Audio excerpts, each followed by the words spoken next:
ये कहानी है नताशा की। नताशा बड़े घर की इकलौती बेटी थी। पिता बड़े बिजनेसमैन थे, तो किसी बात की कभी कोई तकलीफ नहीं हुई। उसने जो चाहा, जो मांगा, उसके पापा ने उसे दिला दिया। जिस चीज के लिए उसके पापा या मम्मी ने मना किया, तो उसे अपनी जिद से पूरा कर लिया। 3 महीने पहले उसने एक ऐसी ही जिद की थी। नो नो नो मतलब नो। तो फिर इस बार क्यों मना कर रहे हैं? बेटा, मना इसलिए कर रहा हूं क्योंकि तुम गोवा अकेले जाना चाहती हो। तुमको जहां जाना है जाओ, लेकिन अकेले नहीं। तुम अभी छोटी हो। पापा, 23 की हो गई हूं मैं।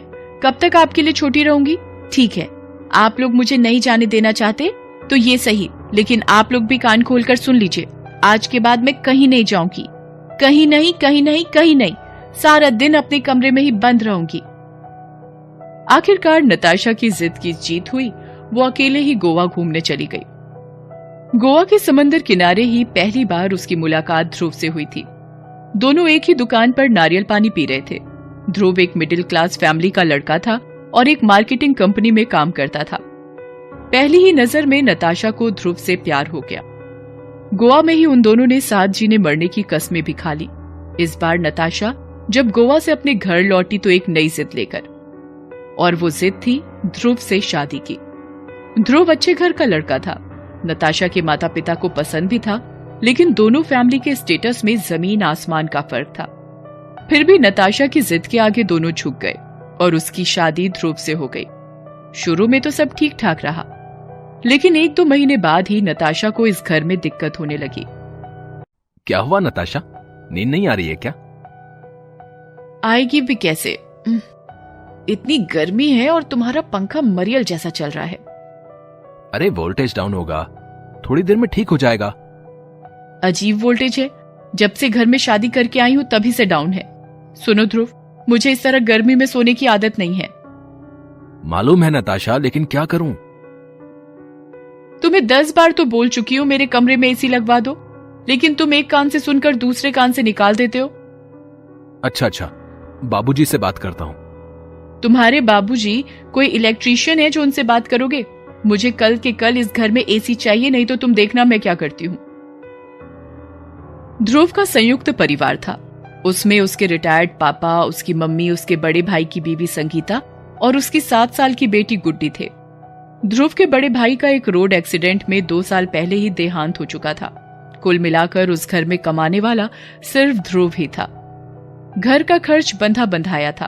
उसमें जरा सा इधर उधर होने पर पूरे महीने का बजट गड़बड़ा जाता था। ध्रुव को समझ नहीं आ रहा था वो नताशा के कमरे में एसी कैसे लगवाए। पूरी रात वो इसी सोच में करवट बदलता रहा।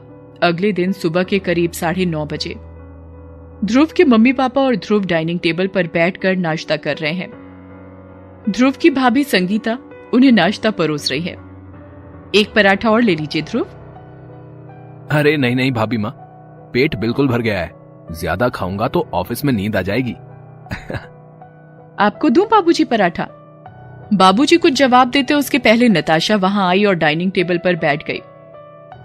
क्या बात है बहू, तबीयत तो ठीक है ना? क्यों, क्या हुआ मेरी तबीयत को? बिल्कुल फर्स्ट क्लास है। नहीं, वो आज तुम बहुत देर से जगी, इसीलिए पूछा। मुझे आप लोगों के जैसे मिडिल क्लास की तरह सुबह सुबह जगने की आदत नहीं है। मैं हमेशा 11-12 बजे जगती हूँ। नताशा, ये तुम माँ से कैसे बात कर रही हो? क्या मतलब कैसे बात कर रही हूँ? जो फैक्ट है वही तो बता रही हूँ। ध्रुव बात को ज्यादा बढ़ाना नहीं चाहता था, इसीलिए चुप रहा। उसके ऑफिस जाने का समय भी हो रहा था, इसलिए वो ऑफिस के लिए निकल गया। आज नताशा दरवाजे तक उसे छोड़ने भी नहीं आई।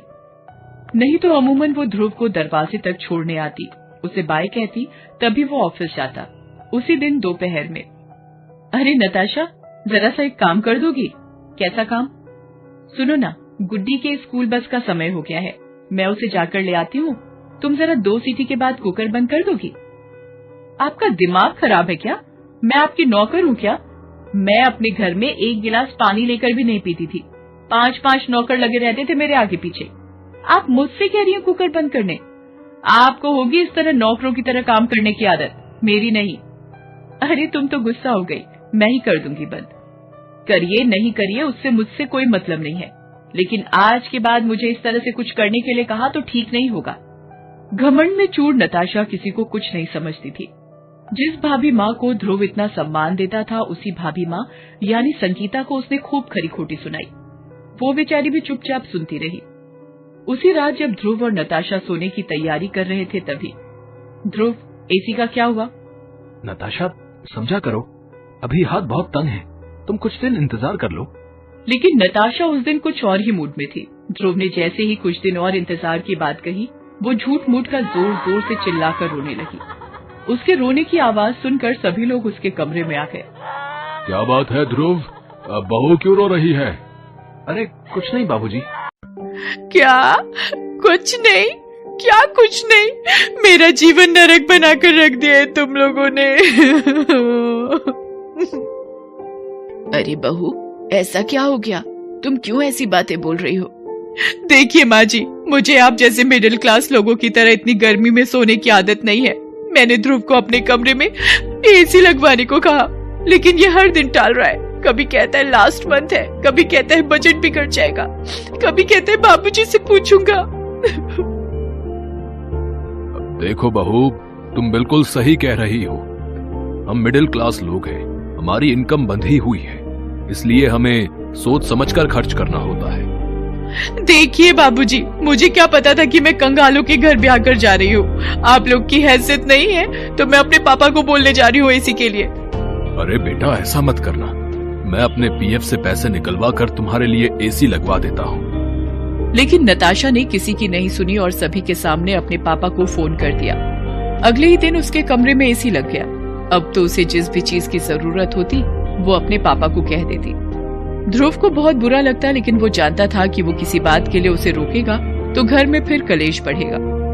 धीरे धीरे नताशा के नखरे और बढ़ने लगे। घमंड में चूर वो सभी से और भी मिसबिहेव करने लगी। वो छोटी सी गुड्डी को भी नहीं बख्शती, छोटी छोटी बातों के लिए सभी को ताना देती। अब तो वो ध्रुव को अपने परिवार से अलग रहने के लिए जिद करने लगी। हाँ, तो तुमने क्या सोचा ध्रुव? किस बारे में? यहाँ से अलग होने के बारे में। नताशा, मैं अपने परिवार को नहीं छोड़ सकता। क्या कहा, नहीं छोड़ सकता? ठीक है, तो तुम शाम को लौटो ऑफिस से, तब देखो मैं क्या करती हूँ। ध्रुव इन दिनों बहुत टेंशन में रहने लगा था। उस दिन भी जब नताशा ने ऐसा कहा तो वो पूरे रास्ते बाइक में बैठा यही सोचता जा रहा था। उसे लग रहा था कि आज घर में फिर कुछ बवाल होगा। फिर से नताशा उसके बूढ़े माँ बाप और विधवा भाभी को भला बुरा कहेगी। इन्हीं बातों को सोचता वो इतना परेशान था कि उसे पता ही नहीं चला कि ट्रैफिक की बत्ती लाल हो गई है। वो आगे बढ़ गया, तभी दूसरी ओर से आ रही बस से उसकी बाइक की टक्कर हो गई। ध्रुव लहूलुहान हो बेसुध सा होकर वहीं गिर पड़ा। उसके एक्सीडेंट की खबर जैसे ही पुलिस वालों ने उसके घर में दी, घर में हड़कंप मच गया। माँ, पिताजी, भाभी, गुड्डी सभी का रो रो कर बुरा हाल था। नताशा ध्रुव को बहुत प्यार करती थी। उसने जब सुना कि वो बहुत सीरियस है तो उसे कुछ समझ नहीं आया कि वो क्या करे। वे सभी हॉस्पिटल पहुंचे, लेकिन नताशा वहां भी बाज नहीं आई। डॉक्टर साहब, कैसा है ध्रुव? वो बहुत ही सीरियस है, उसका काफी खून बह गया है, हमें उसकी सर्जरी करनी पड़ेगी तुरंत। डॉक्टर साहब, आप पैसों की बिल्कुल परवाह मत करिए। आप जितने कहेंगे, 1 लाख, 2 लाख, 5 लाख या 10 लाख, उतने पैसे आपको मिल जाएंगे। बस आप ध्रुव को ठीक कर दीजिए। अगर पैसों से ही सभी ठीक हो जाते तो इस दुनिया में कोई भी अमीर आदमी बीमार नहीं होता, कोई अमीर आदमी मरता ही नहीं। देखिए, आपके पैसे बहुत अच्छे हैं, लेकिन भूख लगेगी तो आपको रोटी ही खानी होगी। आप पैसे खा सकती हैं क्या? बीमार हैं तो दवा लेनी होगी। आप पैसे सिरहाने रखकर ठीक हो सकते हैं क्या? अपने पैसों का घमंड अपने पास रखिए और दुआ करिए कि पेशेंट ठीक हो जाए। और हाँ, जल्दी से ब्लड का इंतजाम करिए, नहीं तो पूरी दौलत देकर भी पेशेंट की जान नहीं बचेगी। डॉक्टर की बात सुनकर नताशा की बोलती बंद हो गई। भाभी माँ का ब्लड ग्रुप ध्रुव से मैच कर गया तो उन्होंने ही ब्लड दिया। पूरा परिवार ईश्वर से प्रार्थना कर रहा था कि ध्रुव जल्दी ठीक हो जाए। छोटी सी गुड्डी भी रो रो कर अपने ध्रुव चाचू के लिए प्रार्थना कर रही थी। ये सब देखकर नताशा का दिल भर आया। उसे अपनी हर बदतमीजी याद आने लगी। बहरहाल ध्रुव का ऑपरेशन सफल रहा, लेकिन उसे होश में आने में 2 दिन लगे। मुबारक हो, ध्रुव को होश आ गया है। अब खतरे की कोई बात नहीं है, लेकिन अभी उसे पूरा महीना अस्पताल में ही रहना पड़ेगा। डॉक्टर की बात सुनकर सभी की आंखों में खुशी के आंसू थे। नताशा भी सिर झुकाए रोए जा रही थी। तभी भाभी माँ ने उसे गले लगा लिया। अरे अब क्यों रो रही हो? अब तो ईश्वर की कृपा से सब ठीक हो गया। भाभी माँ, आप लोग मुझे माफ कर दीजिए। मैंने ना जाने अपने घमंड में आकर आप लोगों को कितनी बार नीचा दिखाया। प्लीज मुझे माफ कर दीजिए। माँ, बाबूजी, गुड्डी, सब लोग मुझे माफ कर दीजिए। नताशा उस दिन के बाद बिल्कुल बदल गई। उसका घमंड चकनाचूर हो गया है। ध्रुव भी महीने भर बाद अस्पताल से वापस लौट आया। अब सभी मिलजुल कर खुशी खुशी रहते हैं। Thanks for watching.